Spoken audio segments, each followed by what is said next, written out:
오늘이 예수님께서 부활하신 부활주일 아침입니다. 1년 중 가장 찬란하고 가장 큰 영광된 축제의 날이라고 할 수 있습니다.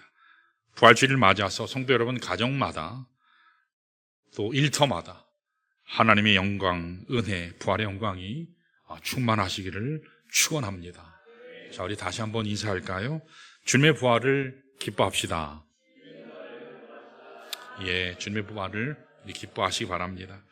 자, 오늘 함께 읽은 본문 말씀을 보시면 부활절 새벽 무덤을 향해 나갔던 몇 사람의 일에 대해서 기록하고 있습니다. 자, 1절을 먼저 볼까요? 이렇게 나와요. 1절에 읽습니다. 시작.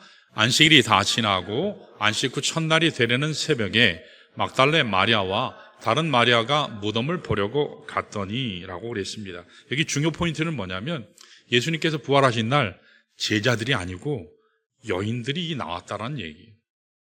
여러분, 예수님이 제일 아꼈던, 이 세상에서 제일 아꼈던 사람들이 제자잖아요. 근데 제자는 하나도 안 오고 여인들이 왔어요. 왜 구속 사역의 가장 최고의 절정이라고 할 수 있는 예수님의 부활 사건을 주님은 어찌해서 여인들에게 가장 먼저 보여주셨을까? 제자들이 아니고, 우리가 흔히 하는 농담 중에 부활의 소식을 빨리 전하기 위해서 그랬다라고 이야기합니다. 무슨 소문이건 여인들의 입에 들어가기만 하면 퍼지는 것은 시간 문제이기 때문에 이렇게 족하는 분도 있지만, 그러나 그 당시에는 여인들에게 증언 조력이 없어요. 여자가 아무리 떠들어도 증거로 채택이 되질 않아요. 대단히 문제가 많았던 그런 시대죠. 법적으로 여인들이 하는 말은 안 받아들였어요, 재판장이. 그러니까 이것은 합당한 이야기가 될 수 없죠. 아마 이것은 축복의 보상이지 않을까 생각이 돼요. 자, 우리 마태복음 27장 56절에 보면 이렇게 나와요. 읽습니다. 시작. 그 중에는 막달라 마리아와 또 야고보와 요셉의 어머니 마리아, 또 세베대 아들들의 어머니도 있더라. 자, 제가 가로쳐서 설명했어요. 요셉의 어머니, 예수님의 동생 중에 요셉도 있어요. 유다도 있고. 저기 어머니 마리아, 그러니까 예수님의 모친을 얘기해요. 그리고 세베대 아들들의 어머니, 요한과 야고보 있잖아요. 사도 요한, 야고보의 어머니가 살로메예요. 자, 이렇게 마리아들만 갔어요. 마리아들이요. 또 여기 말씀에 요한복음에 보면 한 명이 더 추가돼요. 우리 한번 볼까요? 요한복음 19장 25절에 보면 이렇게 나와요. 예수님의 십자가 곁에는 그 어머니와 이모 글로바의 아내 마리아가 더 있더라. 글로바의 아내 마리아가 있어요. 어머니 마리아, 이모 마리아, 막달라 마리아, 글로바의 마리아. 마리아만 갔어요. 온통 마리아만 갔어요. 마태복음 27장 61절을 보면 또 이렇게 얘기해요. 자, 읽어볼까요? 시작. 거기 막달라 마리아와 다른 마리아가 무덤을 향하여 앉았더라. 왜 앉았냐면 예수님을 이렇게 안치하고 있을 때 제자들은 다 도망갔는데 여인들만, 마리아들만 거기 앉아 있었어요. 주님 무덤에 안장될 때도 여인들만 거기 있었어요. 끝까지 지켰던 이들은 제자가 아니고 안타깝게도 형제들이 아니고 자매들이었어요. 자매들이요. 주님의 위치를 정확히 아는 사람은 제자 중에 한 사람도 없었어요. 누구만 알았다고요? 여인들만, 마리아들만 알았어요. 그리고 오늘 본문으로 오셔서 이른 새벽 날이 밝기 무섭게 무덤으로 달려왔던 여인들이 있었어요. 그 여인들이 오늘 소개한 아까 그 여인들이에요. 여러분, 이 여인들의 마음에는요 주님으로 가득했어요. 참혹한 십자가 현장 마다하지 않고 거기를 찾아갔고, 로마 병정의 시선도 마다하지 않고, 심지어는 새벽에 무덤을 찾아오는 것이 굉장히 두려운 일임에도 불구하고 그 무서움을 뚫고 새벽을 달려온 이들이 여인들이었어요. 자매들이었어요. 그 반면에 제자들은 뭐가 있었죠? 다 내뺐죠. 주님 체포당하실 때 다 도망갔잖아요. 사도 요한 빼놓고.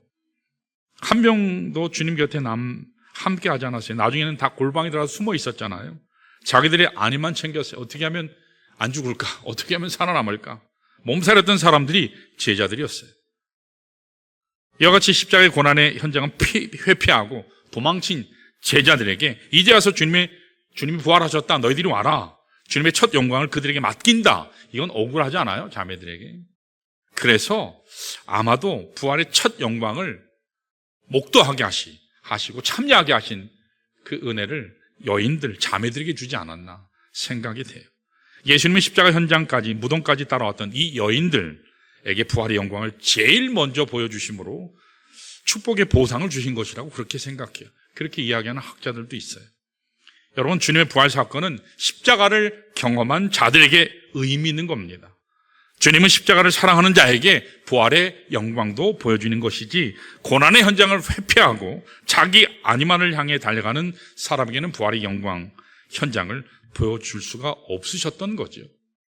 그래서 오늘 본문 6절을 보시면, 자, 이렇게 무덤까지 달려왔던 이 여인들에게 천사를 통해서 다음과 같이 말씀을 선포하세요. 우리 한번 읽어볼까요? 6절 시작. 그가 여기 계시지 않고 그가 말씀하신 대로 살아나셨느니라. 와서 그가 누우셨던 것을 보라 그랬어요. 그는 여기 계시지 않아 말씀하신 대로 부활하셔서 살아나셔서 너희들이 직접 와서 확인 한번 해라. 그의 현장은 비어있는 무덤이었어요. 인류 역사상 최초로 생명이 사망을 이긴 부활 사건이에요. 예수님이 부활하심으로 지금까지 없었던 죽음을 삼켜버리는 놀라운 역사가 일어나는 것입니다. 주님의 부활 사건은 예수가 부활하심으로 무덤 자체를 깨뜨리셨어요. 사망 권세를 삼켜버리셨어요. 다시는 죽음이 다스리지 못하도록 하신 사건이기 때문에 예수님의 부활은 진정한 의미에서 생명사건이에요. 부활 사건은 생명사건이에요. 그렇게 사도 바울은 고린도전서 15장 20절에서 21절에서 예수님의 부활을 잠자는 자의 첫 열매라 이렇게 요약했어요. 21절을 보시면 이렇게 읽습니다. 시작. 사망이 한 사람으로 말미암았으니 죽은 자의 부활도 한 사람으로 말미암는도다 말씀했어요. 한 사람 아담으로, 첫째 아담으로 인해서 죄가 들어왔잖아요. 두 번째 아담인 예수를 통해서 생명이 들어왔다는 거죠. 죽음을 통해서 사망을 이기셨다는 거죠. 아담의 범죄를 통해서 사망이 찾아왔지만 죽음의 물결을 막기 위해서 또 한 사람이 등장했는데 그분이 바로 예수 그리스도라는 거죠. 예수님이 부활하심으로 말미암아서 지금까지 우리 인류를 덮고 있었던 사망의 물결을 멈추도록 하셨어요. 이제 생명의 새 물결이 일어나도록 하셨다라는 사실입니다. 이게 바로 부활 사건이에요. 생명의 새 물결 사건이 또 부활 사건이에요. 저는 여기에 소망이 있다고 믿습니다. 여기에 우리가 해야 될 사명이 있어요. 예수님으로 시작된 이 생명의 아름다운 물결을 우리를 통해서 이 땅 구석구석 열방까지 퍼져나가게 하는 것, 이것이 바로 오늘 우리에게 주신 구원하신 목적이라는 사실이에요. 이 사망의 물결 가운데 휩쓸려 살아가는 것이 아니라 우리가 지금 살아가다 보면 이 사망의 물결에 우리가 휩쓸려 가잖아요.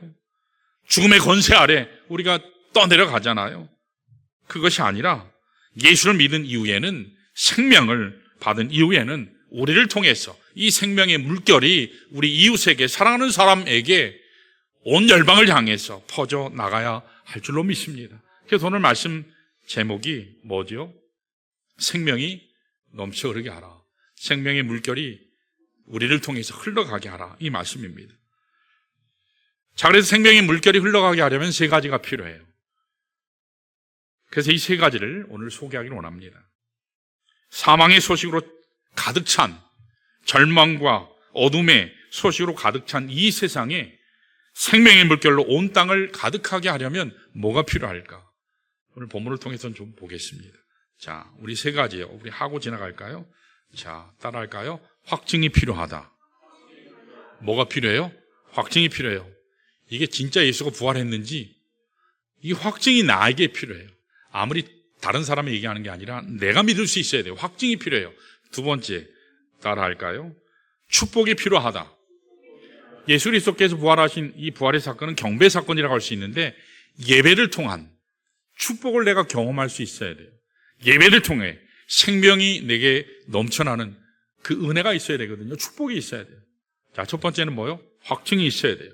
새 물결이 나를 통해서 일어나서 온 만방을 향해서 퍼져나가려면 내가 확신을 가져야죠. 나도 확신이 없는데 어떻게 부활의 복음을 증거할 수 있어요?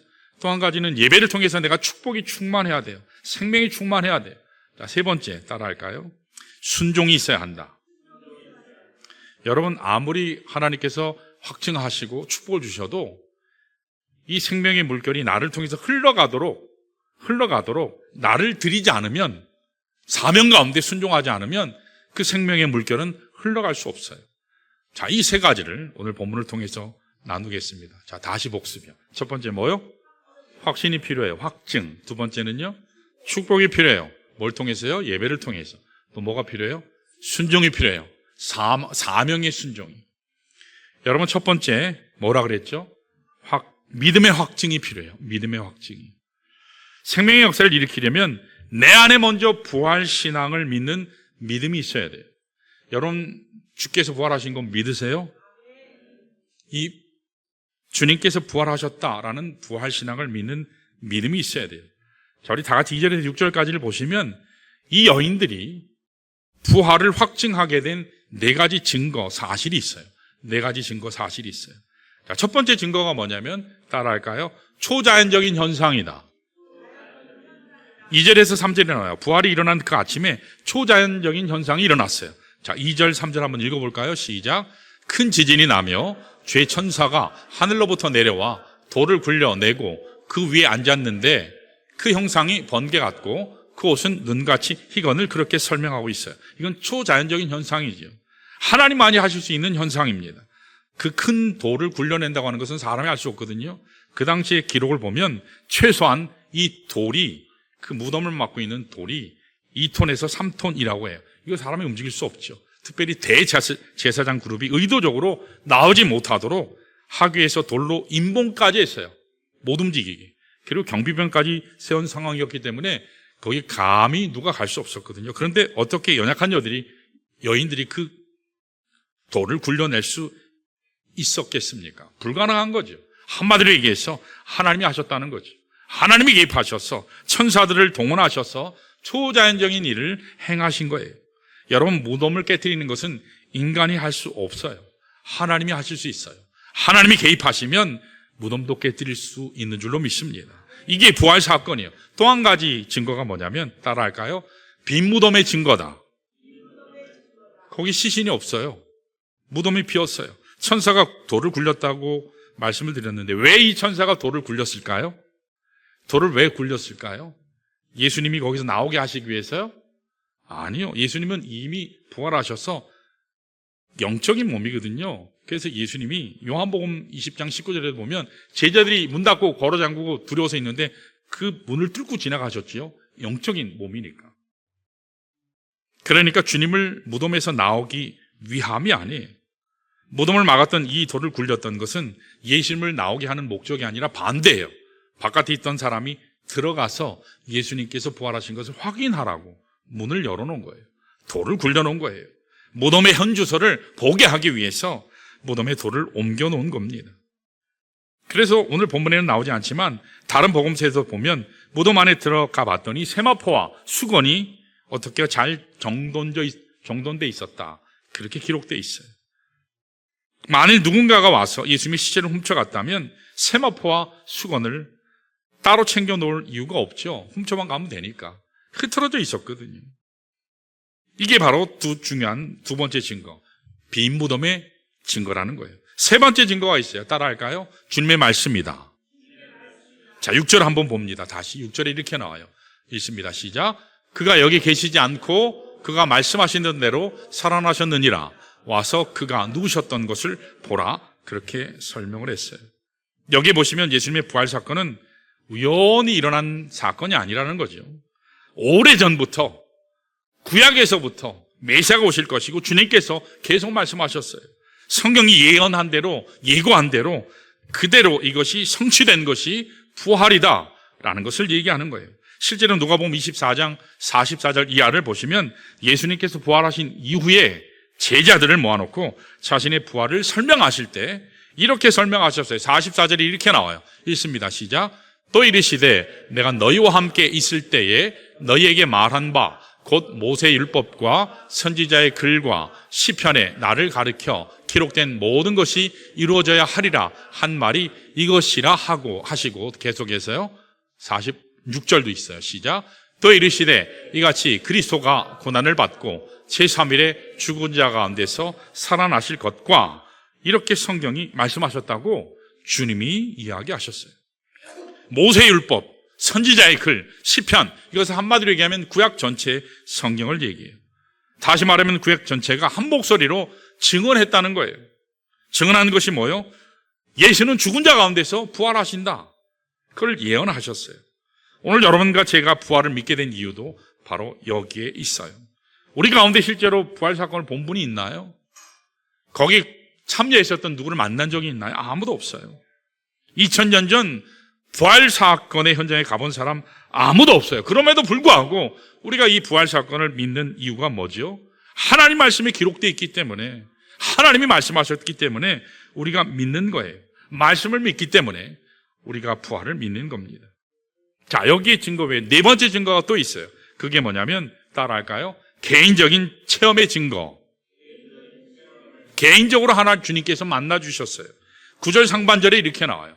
뭐냐면 예수께서 그들을 만나 이르시되, 예수님께서 그들을 각각 만나셨어요. 만나 이르시되, 예수님은 그들을 만나셨어요. 그들이 예수님을 개인적으로 체험하게 된 거죠. 그들이 예수님을 직접 뵙고 부활하신 예수님을 경험했기 때문에 누구도 부인할 수 없었다라는 사실이거든요. 오늘 우리들도 마찬가지라고 믿어요. 여러분, 예수 왜 믿죠? 부활 사건을 왜 믿죠? 주님을 내가 만났기 때문에, 말씀을 통해서 만났기 때문에. 여러분, 살아계신 예수 그리스도를 내가 만나지 않으면 예배 아무리 드려도, 아무리 섬겨도, 찬양 아무리 해도 하나님과 아무 상관없어요. 그 부활 사건이 나의 사건이 안 돼요. 주 예수 강림하신 그날 나는 살아서 들림받지 못해요. 아무리 교리 공부 열심히 하고 성경을 통해서 아무리 열심히 봐도 부활 사건에 대해서 아무리 이야기를 많이 들어도, 공부해도, 조사해도 실제로 내가 그 예수를 만나기 전까지는, 내 안에 살아계신 예수님을 만나기 전까지는 여러분, 부활은 나하고 아무 상관이 없어요. 내 안에 살아계신 예수님을 만난다고 하는 것은요, 여러분, 은혜인 줄 믿습니다. 하나님을 어떻게 믿고, 하나님께서 십자가에 매어 달리시고 침뱉음 당하시고 고난 당하시고 핍박 당하시고 버림 당하신다는 사실, 그래서 나를 구원하셨다는 사실, 이거 설명이 안 되는 거예요. 내가 구원받았다는 사실이 이거 누구에게 설명하라? 설명이 안 되는 거예요. 은혜로 받았다는 것 외에는 설명이 되질 않아요. 예수님의 부활, 여러분 솔직히 말씀드리면 예수님의 부활 안 믿으려면 얼마든지 안 믿을 수도 있어요. 우리가 본 적도 없어요. 이해도 안 돼요. 어떻게 믿겠습니까? 그러나 성령께서 우리에게 감동을 주시고, 보지 않았지만 내 안에 살아계신 예수님을 체험하게 하신 것은 하나님의 은혜가 아니고는 설명할 수가 없는 겁니다. 하나님의 은혜로 여러분 부활 사건을 믿게 된 거예요. 제가 예전에 언제 소개한 적이 있는데 Case for Christ라고 하는 영화가 있었거든요. 이게 책으로도 나왔는데, 책으로 먼저 나오고 그 다음에 영어로 나왔어요. 2017년에 개봉된 영화예요. 거기 주인공이 리스토벨이라는 사람이, 리스토벨이라는 유명한 사람이 있어요. 이 사람을 다룬 영화의 크리스찬이에요. 이 사람은 원래 유명한 잡지사 기자였습니다. 그분의 전생애를 다루고 있는 그런 영화였어요. 책이 먼저 나오고 그 다음에 영화가 나왔어요. 이 리스토벨은 미주리 대학에서 저널리즘, 오늘 얘기하면 신문방송학과, 디지털, 미디어학과, 언론정보학과 이런 거로 얘기할 수 있어요. 그리고 예일대 로스쿨을 나왔어요. 예일대면 최고 학교죠, 세상에서. 그 학교, 거기를 나온 또 변호사 출신입니다. 시카고에 있는 트리븐지라고 한, 잡지사가 있는데 굉장히 유명한 잡지사예요. 트리븐지. 여기에 14년 동안 지금 일하는 그런 기자였어요. 그러니까 이분은 굉장히 지성적이고, 굉장히 논리적이고, 굉장히 냉철한 그런 사람이었어요. 근데 그가 어떻게 도대체 예수를 믿게 됐을까? 당연히 안 믿었죠. 엄청난 무신론자였어요. 교회에 대해서 적대적인 그런 생각을 가졌던 사람이에요. 스스로 자신을 표현할 때 나는 무신론자 저널리스트다, 그렇게 소개했어요. 영적인 의심자다, 그렇게 자신을 불렀어요. 이것을 보면 예수 믿을 마음이 전혀 없었던 사람이에요. 다른 사람은 다 멍청해서 믿는 거지 의지 박약자들이 믿는 거지. 지가 열심히만 살면 잘 살 수 있는데 왜 그 쓸데없는 데 가서 기도해, 예배해, 멍청한 짓 한다고 그렇게 생각했던 사람이에요. 자, 그런데 어느 날 가족들하고 식당에 갔어요.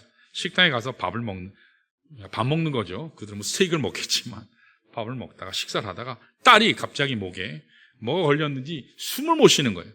그래서 거의 죽게 됐어요.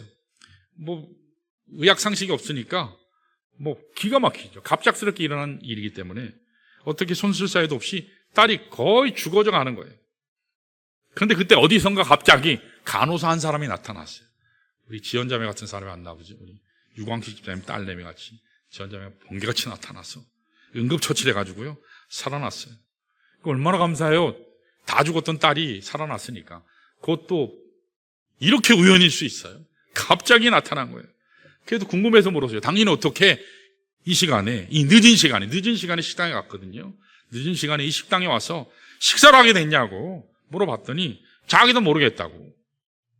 사실은 자기도 집에서 쉬고 싶었는데 하나님이 자신에게 엄청난 이 감동을 자꾸 이야기하면서 야, 그 식당에 빨리 가라. 빨리 가라. 그래서 엄청난 성령의 부담 때문에 거부하지 못하고 그냥 급하게 와서 봤는데 당신 딸이 지금 죽어가고 있는 걸 내가 봤다고. 하나님이 가라 그래서 나는 아무 영문도 몰랐는데 하나님이 가라 그래서 달려와 봤더니 당신 딸이 죽게 생겼고 그래서 하나님이 살리려나 보다 살리게 됐다고. 이것을 계기로 리스트로벨 아내는 예수를 믿게 됐어요. 교회를 다니기 시작한 겁니다. 자, 그러나 리스트로벨은 어떻게 했을까요? 여전히 아니었어요. 우연히 온 거지. 정반대 입장을 취했어요. 이제 마누라가 교회를 나가니까 이제 급해졌죠. 그래서 저 마누라를 저 구덩이에서, 저 이단 종파에서 건져내야 되겠다. 그래가지고 그때부터 이 사람이 연구하기를 시작했어요. 기독교의 허구성, 그리스도의 거짓된 신화, 이것을 내가 파헤쳐서 수많은 맹목적인 광신으로 집도 버리고 아무것도 안 하고 하는 이상하게 믿는 이 신앙 믿는 사람들을 깨뜨리자, 저들을 다시 집으로 돌려보내자, 이런 의도로 조사를 하기 시작했어요. 이분이 기자였기 때문에, 명석이기 때문에 유명한 출입은지 기자 출신이니까 얼마나 인맥이 많았겠어요. 모든 자료를 다 모아서 안티크라이스트, 반예수장 이들을 위해서 책을 쓰기 시작한 거예요. 논리적으로 아주 책을 쓰기 시작했어요. 그는 여기서 멈추지 않고 13명의 아주 저명한 크리스찬 기독교 학자들, 신학대학원의 학자들을 찾아갔어요. 또 역사가들을 찾아갔어요. 성경 전문가들을 인터뷰했습니다. 그가 만난 사람 중에 브리스 매치거라고 하는 프린스턴 신학의 사본학의 대가도 있거든요. 그분도 가서 인터뷰했어요. 자, 이렇게 정말 기독교를 대표하는 기라성 같은 수많은 사람들을 인터뷰하고 책을 읽고 책을 뒤지고 자료를 뒤졌어요. 모든 자료를 다 모아서 예수의 허구성을 파헤치려고 했는데 결과가 어떻게 됐을까요? 정반대의 결과가 나왔어요. 예수를 부인하려고 모았던 그 자료들을 하나하나 살펴봤는데 압도적으로 예수가 그리스도라는 사실을 증명해 준다는 것을 이 리스트로벨이 깨달았어요. 그래서 예수가 역사적으로 그리스도라는 사실이 분명한데도 불구하고 그래도 여전히 주님 앞에 안 갔어요. 주저 하던 차에 어느 날 그는 시카고에 있는 윌로크레이 교회 발을 디디면서 복음을 듣고 예배 중에 성령께서 함께 하셔서 예수님 만나면서 새 사람으로 거듭나게 됐습니다. 그러면서 이분이 나중에 윌로크레이 교회에 교육 목사가 됐어요. 교육 목사가 되고 새들백 교회, 이 윌로크레이 교회와 새들백 교회는 미국의 양대 산맥이야. 서부 쪽과 동부 쪽에 최고의 교회들이거든요. 가장 영향을 미치는 복음주의 최고의 교회들, 거기에서 하나님의 귀한 사역을 감당하게 됐습니다. 사랑하는 여러분, 아무리 강인한 마음을 가진 자도 아무리 반대 입장에서 반대 논리를 펼치려고 하는 한 사람이라도 그 심령 가운데 진짜 예수가 들어가게 되면 부인할 수가 없더라는 사실이에요. 공부를 해보면 할수록, 따지려 하면 따질수록 예수가 그리스도라는 사실을 알게 되더라는 거죠. 여러분, 이 예수님을 향한 열린 마음이 필요해요. 이 자리도 혹시 주님을 알지 못하는 분이 계실지 모르겠습니다. 오늘 많은 사람들이 회의적으로 신앙을 바라봐요. 여러분, 예수가 잘못된 게 아니라 교회가 잘못될 수는 있어요. 그렇죠? 민주주의는 잘못된 게 아닌데 그것을 실행하는 정부는 잘못될 수 있잖아요. 하나님의 말씀은 바로 되는데 하나님의 말씀을 전하는 자가 잘못될 수 있잖아요. 여러분, 예수는 진리예요. 하나님의 말씀은 진리예요. 여러분, 말씀을 보시길 바라요. 사람 이야기가 아니라 하나님 말씀을 보세요. 예수 그리스도를 보시기 바랍니다. 살아계신 예수를 만나기만 하면 여러분 살 수 있어요. 그러므로 여러분과 제가 참 생명이신 주님을, 예수를 만나야지 내가 만난 그 그리스도가 부활하신 분이라는 사실을 확증해야지 여러분들이 다른 사람에게 이 생명 복음을 전할 수가 있어요. 자, 두 번째가 뭐라 그랬죠? 자, 생명의 물결이 나를 통해서 흘러가려면 첫 번째로 필요한 것이 믿음의 확증이 있어야 돼요. 그렇죠? 두 번째는 뭐라 그랬죠? 축복이에요. 예배의 축복. 따라할까요? 예배의 축복이 필요하다. 그래서 여러분, 예배는 절대로 실패하시면 안 돼요. 예배를 통해서 하나님이 축복하세요. 예배를 통해서 하나님이 기적을 일으키세요. 예배를 통해서 하나님이 은혜를 주세요. 예배를 통해서 나의 삶의 의미를 알게 돼요. 두 번째로 생명의 물결이 흘러가게 하려면 예배의 축복이 있어야 돼요. 어찌하든 예배를 통해서 하나님 나를 축복하십시오. 하나님 나에게 은혜 주십시오. 여러분 기도하셔야 돼요. 부활하신 예수님을 기뻐하고 실제로 누리는 축복을 얘기해요. 그래서 여러분, 신앙은 십자가로 시작하지만, 십자가로 물론 마치지만 십자가의 영광이 뭐라 그랬죠?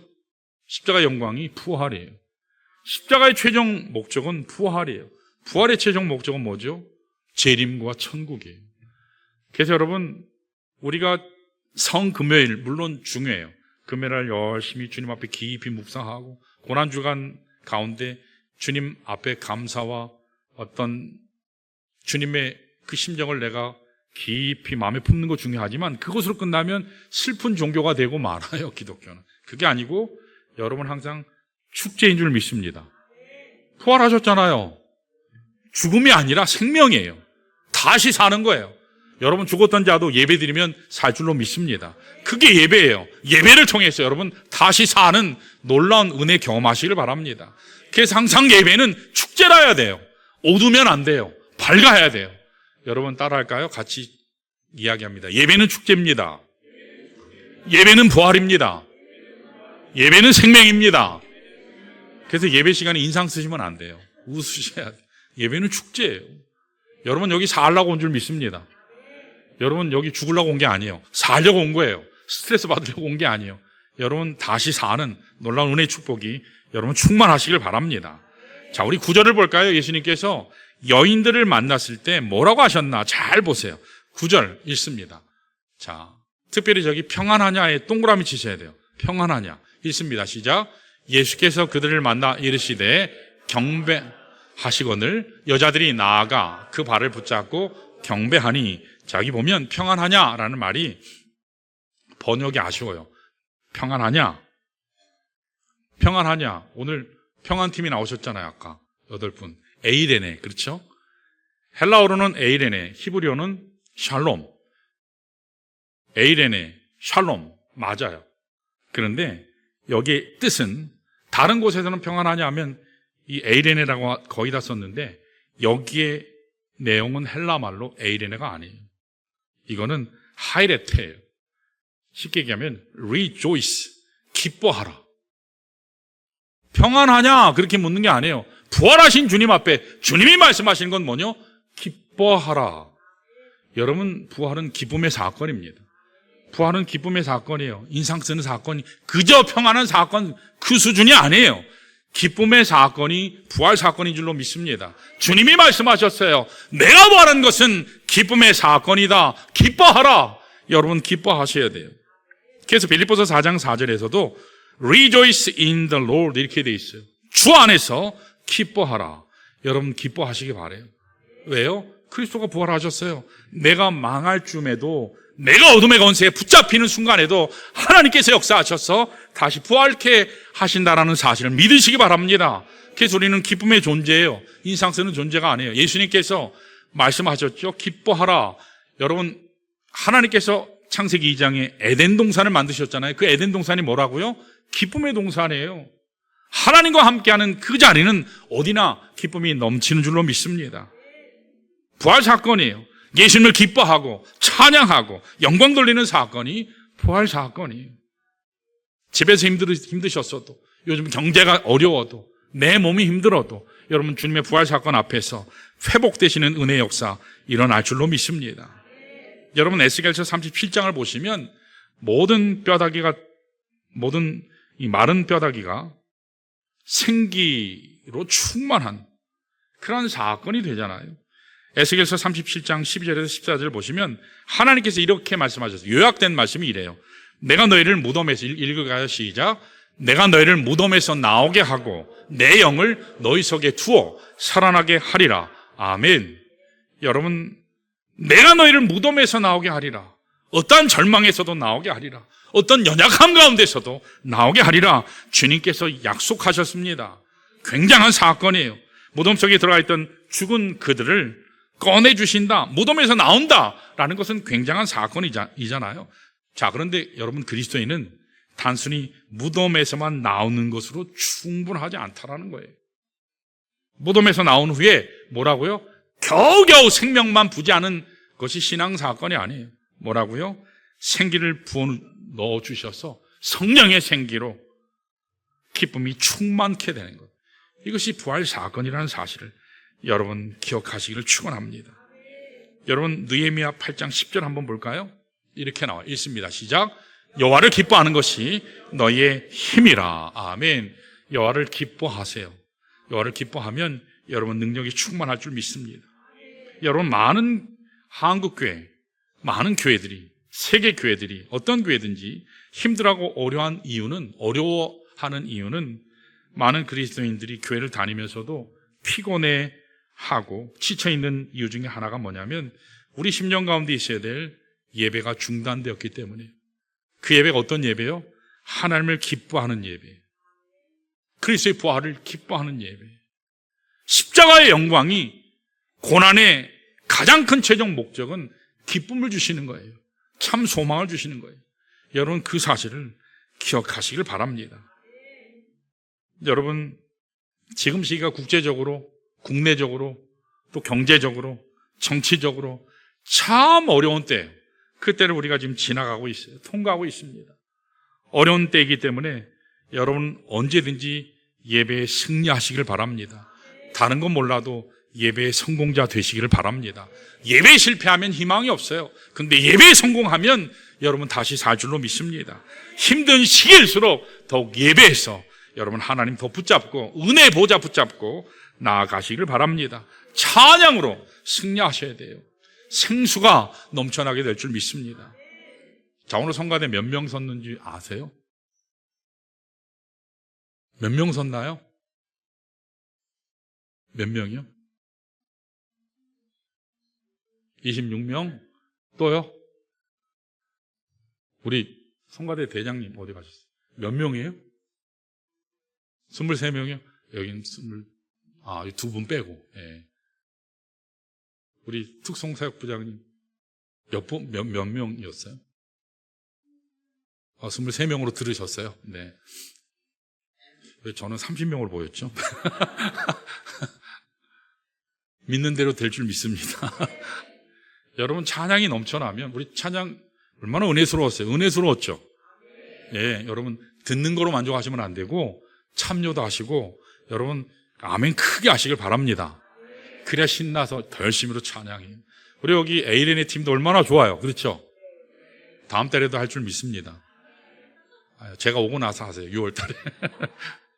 찬양하면 얼마나 좋은지 몰라요. 에이렌의 팀 1, 에이렌의 팀 2 해가지고 하면 좋을 것 같아요. 우리 장정환 선생님도 하실 수 있잖아요. 예, 아멘. 그래서 하면 좋을 것 같아요. 여러분 생명의 물결이 우리를 통해 흘러가려면 첫 번째는 뭐가 필요해요? 예, 부활 신앙의 확증이 필요해요. 두 번째는 뭐가 필요하다고요? 예배 축복이요. 예배 찬양이 터져 나오는, 은혜가 터져 나오는 축복이 필요해요. 자, 마지막 세 번째 뭐라 그랬죠? 순종이 필요해요. 뭐의 순종이요? 사명이요. 여러분, 하나님께서 우리를 십자가를 통해서 우리의 죄 사함뿐만 아니라 부활 영광을 통해서 살리신 새 생명을 주시는 이유는 나 혼자 그냥 살라라고 하는 것이 아니라 사명이 있기 때문에, 우리에게 사명이 있어요. 우리를 불러주신 것은, 억만주약에서 불러주신 것은 우리를 향한 계획이 있고 목적이 있어요. 그 사실을 우리가 잘 기억하셔야 돼요. 자, 우리 10절을 한번 볼까요? 이 모든 것을 체험하신 후에 예수님께서 뭘 얘기하셨나? 읽습니다. 10절 읽습니다. 시작. 이에 예수께서 이르시되 무서워하지 말라. 가서 내 형제들에게 갈릴리로 가라 하라. 거기서 나를 보리라 하시니라. 그랬어요. 여러분, 왜 예수님께서는 하고 많은 중에 갈릴리로 가라 하셨을까?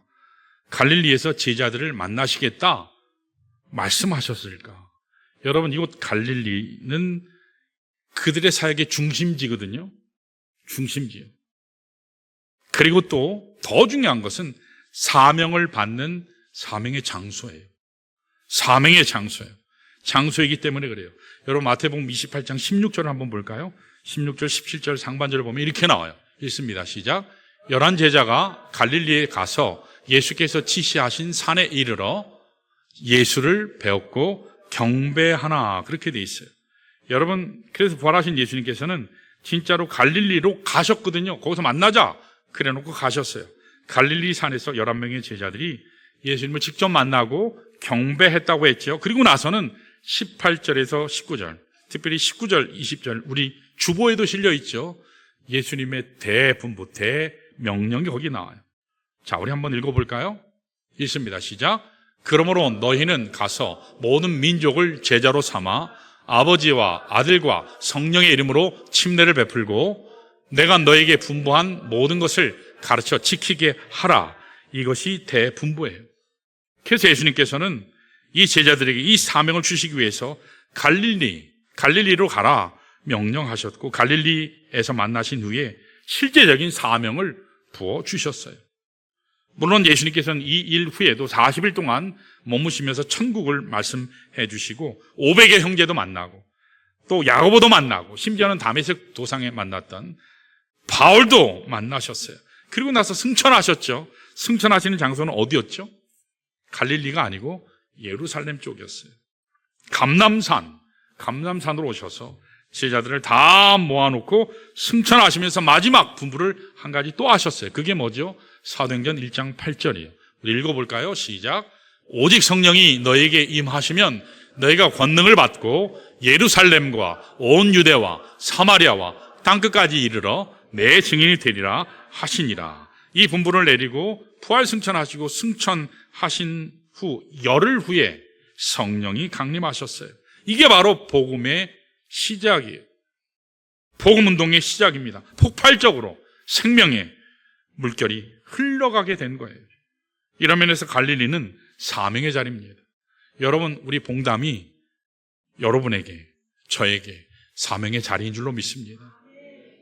하고 많은 곳에 왜 하나님이 봉담으로 보내셨을까요? 저는 사실 한국에서 미국으로 유학 갈 때는 유학 갔다가 신강교회 후임으로 담임 목사로 이제 번성하게 할 거다. 거기는 땅도 있고 빚이 없거든요. 그래서 거기 외에도 채우기만 하면 됐거든요. 후임으로 온다. 모든 성도들이 만장일치라고. 그리고 제가 유학 간 거예요. 근데 이게 하나님의 뜻이라는 게 이게 신강교회는 가면 안 될 것 같더라고요. 그래서 제가 안 간다고. 그래서 미국에서 하나님께서 이민 목회자로 하나님 부르셨나 보다 하고 이민 목회로 생을 마치려고 했어요, 사실은. 그리고 윌밍턴 교회 건축도 했고 교회도 번듯하게 잘 건축을 했고, 그래서 저희는 안 오고 아이들과 목회하려고 사실은 생각했어요.